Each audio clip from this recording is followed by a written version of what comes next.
Hello mga kasabay, maupay nga kulo pa yung tanan. Tinatapos natin mag-atep. Ito. Matatapos na ako. Hapon na. Ito yung aking dirty kitchen. May isa ako dito doon na mali. Ayun o. Na pasobra ng lubog. Dapat hindi masyadong lubog. Ito. Ito mga kasabay. Hindi naman pwede. Wala kasi akong kahoy itong ginamit ko. Pero linagyan ko doon bawat dulo ng kahoy. Ganito. Ganito. Para papakuan natin. Kasi hindi dito mapakuan yan. Parehas na lang dulo kasi okay lang to yan kasi dirty kitchen lang naman. Ito, matatapos na tayo. Ano oras na? Kailangan lang tapusin. Isa na lang kakabit natin. Ingat lang tayo kasi hapon na. Ayan o. Okay na yan. Pati dyan, napasobra. Dalawang napasobra ko pero for the first time mga kasubay sa buong buhay ko, ilang taon na ako ngayon. Pero ngayon ko lang to ginawa. Dahil kaya naman natin gawin. Ito, dyan umangat. Kasi napasobra ng lubog. Pero okay lang yan. Hindi na yan. Isa na lang.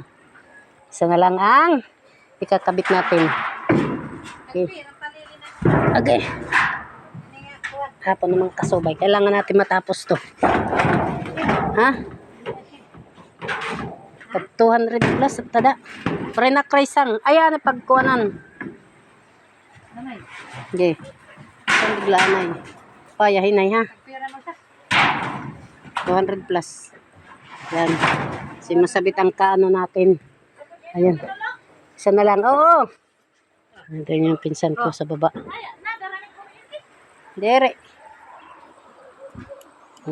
Video lang ako.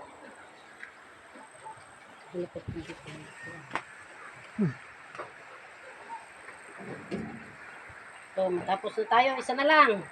Parang alam mong nakasabay. Ito yung siste. Pag malapit ka man na matapos, saka ka naman na parang pagod ka na.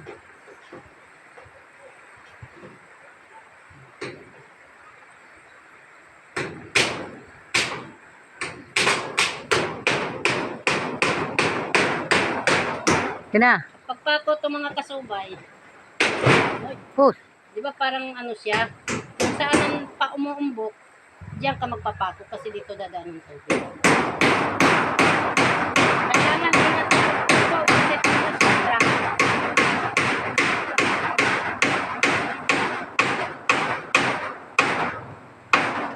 Ayan. Isa-isa. Lang dun. Isa na lang. Kakabit natin. Okay na yan. Ayan na lang. Pailalim naman to. Ay mo na di. Okay na. Ayan na lang. Kasi